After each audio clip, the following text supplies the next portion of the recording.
আজকে মূলত হবে হলো প্রেজেন্টেশন, যেটা মূল আলোচনার বিষয় থাকবে লারাভেল কিউ, যেখানে আমরা বেসিকটা হয়তো অনেকেই জানি, কিন্তু এর অ্যাডভান্স লেভেলের যে ব্যবহার হয় এটা অনেকেই জানি না।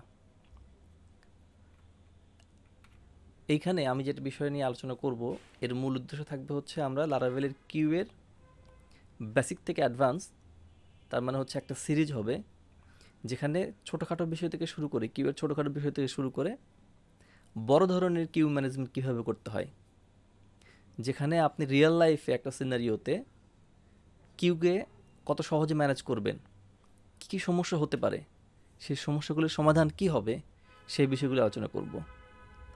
এই সিরিজে মোটামুটি মিনিমাম 8 থেকে 10টা ভিডিও হবে, যেখানে আমি ইনডেপথ দেখানোর চেষ্টা করব, সাথে সাথে আমি ইমপ্লিমেন্টেশন কী করে আপনি এটার ব্যবহার করবেন সেটাও দেখাবো। তো এখন প্রশ্ন হচ্ছে লারাভেল কিউটা কি। এখানে আলোচনার মানে সহজভাবে যদি বলা হয় যে এটার মূল উদ্দেশ্য হচ্ছে আপনি কোনো একটা বড় ধরনের কাজ, টাস্ক যেটাকে আমরা বলি, এই টাস্কগুলোকে ব্যাকগ্রাউন্ডে চালানো, অথবা কোনো একটা কাজকে সিকোয়েন্সিয়ালি না করে আপনি সিকোয়েন্সের বাইরে, যেটাকে আমরা অ্যাসিনক্রোনাস বলি, এইভাবে রান করানো।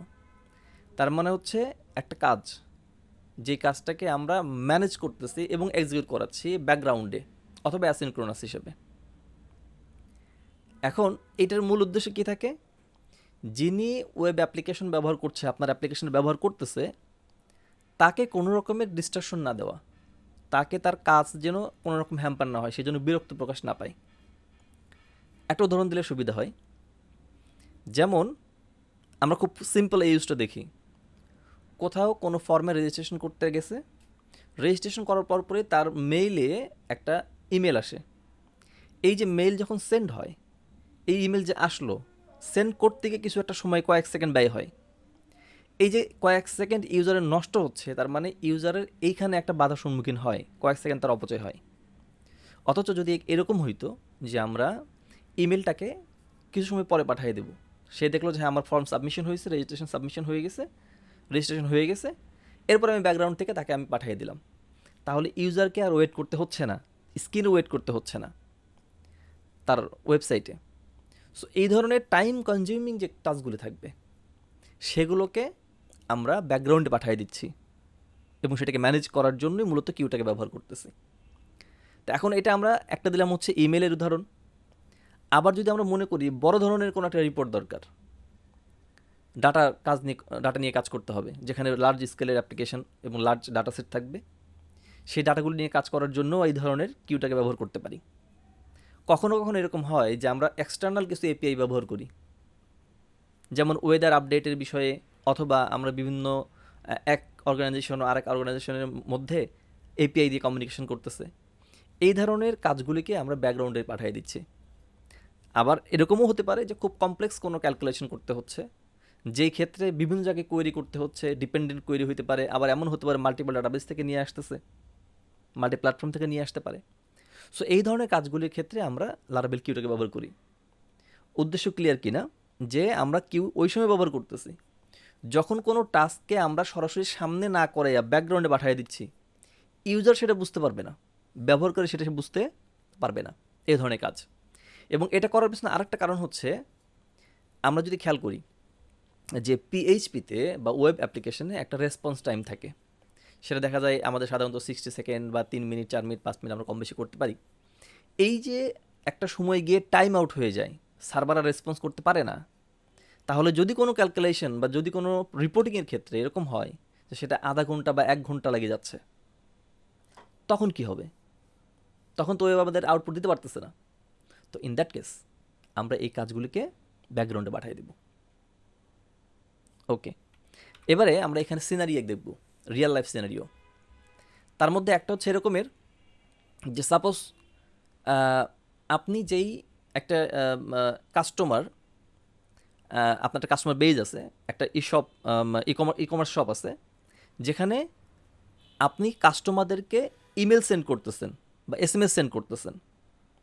আমরা এখানে এসএমএস ধরে নিই, যেহেতু আমরা এখানে এসএমএস লিখছি। সো এই এসএমএসগুলো আপনি যখন সেন্ড করতেছেন, একজন কাস্টমার হঠাৎ করে এসে সে লগ ইন করতে গেছে, ফরগেট পাসওয়ার্ড অথবা লগ ইন করার সময় ওটিপি দিতে হবে। তো আপনার অলরেডি মনে করেন মিলিয়নস অফ ইমেল বা SMS আপনার কিউতে আছে যখন আপনি সেন্ড করতেছেন। এই সময়ে এসে আপনি ওটিপি সেন্ড করতে চাচ্ছেন। এখন খেয়াল করেন ঘটনাটা কী ঘটতেছে, যে ইমেল আপনি অলরেডি কিউতে রেখে দিয়েছেন। তো এতগুলি ইমেল, মিলিয়নস অফ ইমেল শেষ করতে তো আপনার ঘন্টাখানিক সময় লাগতে পারে। এখন আপনার ওটিপির এক্সপায়ারেশন টাইম যদি 5 মিনিট হয়, আর সেই ওটিপির সে যদি 1 ঘন্টা বা 2 ঘন্টা পরে পায়, তাহলে ঘটনা কেমন হবে? Very word. সো এই সিনারিওতে এসে আমরা প্রায়োরিটি নিয়ে নিই। তার মানে কিউতে যা আছে, আপনার ওটিপি যখন আসবে তখন এটা প্রায়োরিটি বাড়াই দিতে হবে। সো এই যে প্রায়োরিটির যে কাজ, এই কাজটাও আমরা লারাভেল কিউতে করতে পারি, কিউতে ম্যানেজ করা সম্ভব।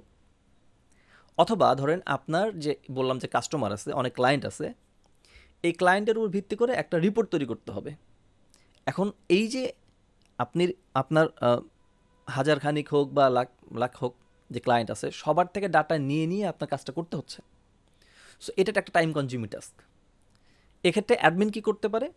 অ্যাডমিন হয়তো বলে দিতে পারে যে আমাকে রাতে একটা SMS পাঠাও, একটা বাটন থাকতে পারে, সে বাটনে ক্লিক করে দিল, আপনি একটা ব্যাকগ্রাউন্ড টাস্ক চালিয়ে দিলেন। সে প্রসেসটা শেষ করার পরে সেটা 1 ঘন্টা লাগুক বা তার চেয়ে বেশি সময় লাগুক, সেই প্রসেস কমপ্লিট করে সে ইমেলে PDF বা কোনো একটা রিপোর্ট পাঠিয়ে দিচ্ছে। এই যে এই ধরনের কাজগুলি আমরা সরাসরি ব্যাকগ্রাউন্ডে পাঠিয়ে দিচ্ছি, কিউতে রেখে দিচ্ছি। আবার আর একটা বড় একটা উদাহরণ দিতে পারি, রিয়েল টাইম সিনারিওতে এরকম হয় যে ধরেন আপনি এক্সটার্নাল কোনো একটা API-এর উপর ডিপেন্ড করে আপনি কাজ করবেন।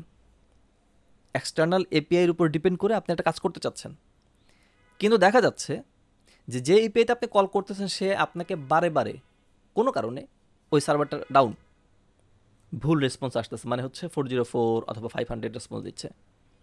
তো আপনি এই ক্ষেত্রে কি করবেন? টাস্কে বাদ দিয়ে দিবেন? না। কি করতে হতে পারে? আপনি হয়তোবা আবার 5 মিনিট পরে আবার ট্রাই করবেন। অথবা আপনি একটা চিন্তা করলেন, ঠিক আছে আমি কত সময় পর এতক্ষণ যাবত আমি ট্রাই করব, এত সময় পর্যন্ত আমি ট্রাই করব, এতবার আমি ট্রাই করব। এই যে সিনারিওগুলি বললাম, এই সবগুলি সিনারিওকে আমরা হ্যান্ডেল করতে পারি কিউয়ের মাধ্যমে। That's the benefit of queue, যেটা আপনি ওয়েবে শুধু সিকোয়েন্স যদি মেনটেন করেন তাহলে আপনি সুবিধা পাবেন না। সো এই হচ্ছে রিয়েল সিনারিও। আরও অনেক কেস থাকতে পারে, সেটা যার যার এক্সপেরিয়েন্স, যার যার থিঙ্কিং তার উপর ভিত্তি করে কম বেশি হতে পারে। এবারে আমরা যাব হচ্ছে বেনিফিট। আমরা অলরেডি এই বিষয়টা বলছি, এখানে দুটো বিষয় এখানে ফার্স্ট পয়েন্টে নিয়ে আসছে, সেটা হচ্ছে অ্যাসিনক্রনাস প্রসেসিং, আরটা হচ্ছে ইমপ্রুভ স্কেলাবিলিটি। এই যে আমি স্কেল করব অথবা অ্যাসিনক্রনাস, এটা আমরা অলরেডি উদাহরণ কিছুটা দিয়ে ফেলছি। সেটা কীরকমের? ধরেন আমি যখন ইউজার রেজিস্ট্রেশন করতেছে ওই সময় মেইল যাচ্ছে, এই যে মেইল যাওয়ার সময় যে সময়টা তাকে ওয়েট করতে হতো, সেই সময়টাকে আমি ব্যাকগ্রাউন্ডে পাঠিয়ে দিয়ে তাকে বলে দিলাম যে ইমেল সেন্ড হয়ে গেছে। ব্যাকগ্রাউন্ডে অল্প সময় পরে কাজটা ইমেল সেন্ড হয়ে গেল, তাকে আমি কোনো রকম ওয়েট করাচ্ছি না ফ্রন্ট এন্ডে। এই কাজটাকে বলা হয় অ্যাসিনক্রোনাস। মানে আপনি রেজিস্ট্রেশন কমপ্লিট করেছেন, বাকি কাজটা আপনি সিকোয়েন্স না করে অ্যাসিঙ্ক স্টাইলে করেছেন। আচ্ছা, দ্বিতীয় হচ্ছে আপনি খেয়াল করেন, আপনার একটা ইউজার যদি কোনো রিপোর্টের জন্য এরকম হয় যে রিপোর্টের জন্য তাকে 30 সেকেন্ড অথবা 1 মিনিট লেট করতে হয়, তার মানে একজন ইউজার আপনার সিস্টেমটাকে সে 30 সেকেন্ড বা 1 মিনিট পুরোপুরি ব্লক করে রেখে দিছে। এই সময়ে যদি এরকম কতগুলি ইউজার আসে, তাহলে রেসপন্স কমে যাবে, ওয়েবের রেসপন্স ঠিকমতো আসবে না, ওয়েব তার লোড নিতে পারবে না। তাহলে এই যে লোড নিতে পারতেছে না, এটা একটা ড্রব্যাক। সো আমি যখনই এই কাজটাকে, এই রিপোর্টটাকেই যদি আমি ব্যাকগ্রাউন্ডে তৈরি করতে পাঠিয়ে দিই, তাহলে আমার ওয়েবসাইটের লোডটা কমে গেল। লোড যখন কমে গেল তখন আমার এটার স্কেলের সুবিধা বেড়ে যায়। আর এই যে উদাহরণটা দিয়েছে, এই উদাহরণের মাধ্যমে অ্যাসিনক্রোনাস প্রসেসিংয়েরও উদাহরণ, আবার এটাই হচ্ছে স্কেলেবলেরও উদাহরণ। ওকে, পরের বেনিফিটটা হচ্ছে এই টাস্ক প্রায়োরিটাইজেশন। আমি অলরেডি উদাহরণে বলছি যে আমাদের যদি এরকম হয় যে SMS-এর ক্ষেত্রেই বলি বা ইমেলের ক্ষেত্রেই বলি বা কোনো একটা কাজ আগে প্রায়োরিটি পাবে কি পাবে না, কারটা পরে যাবে কারটা আগে যাবে, এই ধরনের সুবিধার ক্ষেত্রে আমরা প্রায়োরিটিতে নিয়ে আসি। প্রায়োরিটি তখন আমাদের দরকার হয় যখন টাইম সেন্সিটিভিটি ইস্যু তৈরি হয়ে যায়। আমি তার উদাহরণ দিয়েছি SMS, OTP SMS-এর মাধ্যমে, অথবা কোন ক্রিটিক্যাল অপারেশন থাকলে সেখানে কোনটাকে আগে পাঠাইতে হবে সেটাকে আমি ম্যানেজ করে নেওয়া। On that case time priority আসবে। অথবা আমি এটা উদাহরণ দিয়েছি, এখানে 3টা পয়েন্ট আছে। একটা হচ্ছে টাস্ক প্রায়োরিটি, দ্বিতীয় হচ্ছে ডিলে। আমি কোনো একটা কাজ তাকে আমি দেখলাম যে হ্যাঁ আমি একে তার থেকে কাজটা নিলাম, নেওয়ার পরে চিন্তা করলাম ঠিক আছে এটা 5 মিনিট পরে আমাকে দিতে হবে, 5 মিনিট আগে আমার দিয়ে লাভ নেই, 5 মিনিট পরে দিতে হবে। এই যে একটা নির্দিষ্ট সময় পরে আমি পাঠাচ্ছি, এই কাজটারও আমরা করতে পারি হচ্ছে কিউয়ের মাধ্যমে। তৃতীয় যেটা আছে সেটা হচ্ছে ফেইল হলে কি করতে হয়, বা ফেইল হলে কি করব। একটা জব যদি ফেইল হয় বা একটা টাস্ক যদি ফেইল হয়, এই যে আমরা কী কী করতে পারি। সাপোজ যদি কোনো একটা টাস্ক ফেল হয় তাহলে আমরা কোনো একটা মেসেজ দিতে পারি, আমরা লগ করতে পারি কেন ফেল হচ্ছে সেটা, অথবা এইটাকে আবার রিট্রাই করবে কি করবে না সেটা থাকতে পারে। আমি তাহলে ধরতে পারতেছি এই টাস্কটা ঠিকমতো হয়েছে কি হয়নি, কতবার ট্রাই করছি। সো এই ধরনের যে বেনিফিটটা এটা আমাদের কিউ দেবে। এখন একটা মজার টপিকস আসি, সেটা হচ্ছে আমরা যারা লারাভেলে কাজ অলরেডি কিছুটা জানি, আমি বলে রাখি এই যে আমার যে সিরিজটা তৈরি হচ্ছে এই সিরিজটা একেবারে বিগিনার যারা তারা হয়তো বুঝবে না অনেকেই, চেষ্টা করবো তাদের জন্য যাতে বুঝে আসে সেইভাবে তৈরি করার। কিন্তু কিছু পয়েন্টে আসবে যেখানে একেবারে বেসিক লেভেলতে যারা কাজ করছেন তারা হয়তো বুঝবেন না, যারা একটু স্টাডি করেছেন লারাভেল নিয়ে তারা বুঝতে পারবেন। কেন এই কথা বলছেন, লারাভেলের একটা কমন একটা ভালো একটা কনসেপ্ট আছে, সুন্দর একটা কনসেপ্ট, সেটা হচ্ছে ইভেন্ট আর লিসেনার। ইভেন্ট লিসেনার এইটার মাধ্যমে ইভেন্ট ড্রাইভেন আর্কিটেকচার আছে, যারা সফটওয়্যার আর্কিটেক্ট করে ডিজাইন করে তারা এটা ভালো বুঝবে। যাই হোক এইটাকে আমরা বিল্ড আপ করতে পারি লারাভেলের মাধ্যমে। সো এটাতে কী হয়, আপনার যদি মাল্টিপল অ্যাপ্লিকেশন থাকে ওই সময় একটা ইভেন্টের কারণে কোথায় কাকে রেসপন্স দিতে হবে এইটা সিস্টেম ডিফাইন করে নেবে। সো এই যে কমিউনিকেশন, এই কমিউনিকেশনটা আমরা বিল্ড আপ করতে পারি হচ্ছে কিউয়ের মাধ্যমে, ইভেন্ট ড্রাইভেন আর্কিটেকচারটাকে বিল্ড আপ করতে পারি। আচ্ছা ফাইনালি বলে রাখি, সেটা হচ্ছে লারাভেল কিউতে আমরা অনেক কিছু অনেকভাবে ব্যবহার করতে পারি। যেমন আমরা খুব যেটা নর্মালি আমরা ইউজ করি সেটা হচ্ছে ডাটাবেস ড্রাইভার ইউজ করি বেশিরভাগ। এছাড়া বিল্ট ইনভাবে রেডিস ইউজ করতে পারে, অথবা র্যাবিট এমকিউ ইউজ করতে পারে, বেনস্টাক ইউজ করতে পারে, অ্যামাজনের এসকিউএস ইউজ করতে পারে, এরকম আর কিছু সুবিধা আছে। অথবা আপনি কেউ চাইলে নিজের মতো করে সে একটা কিউ সিস্টেম, থার্ড পার্টি কোনো কিউ সিস্টেমটাকে ইন্টিগ্রেট করে নিতে পারে। সো এই সকল সুবিধা লারাভেলের মধ্যে অলরেডি আছে অনেকগুলি, যেটাকে ব্যবহার করা খুব সহজ হয়। সরি। সো আমরা এই টোটাল সিরিজে কী কী শিখব, আমি এখানে যতগুলি পয়েন্ট বলেছি, আমি এই যে বেনিফিটের মধ্যে যে পয়েন্টগুলি বললাম কী কী বলছি আবার একটু স্মরণ করিয়ে দিই।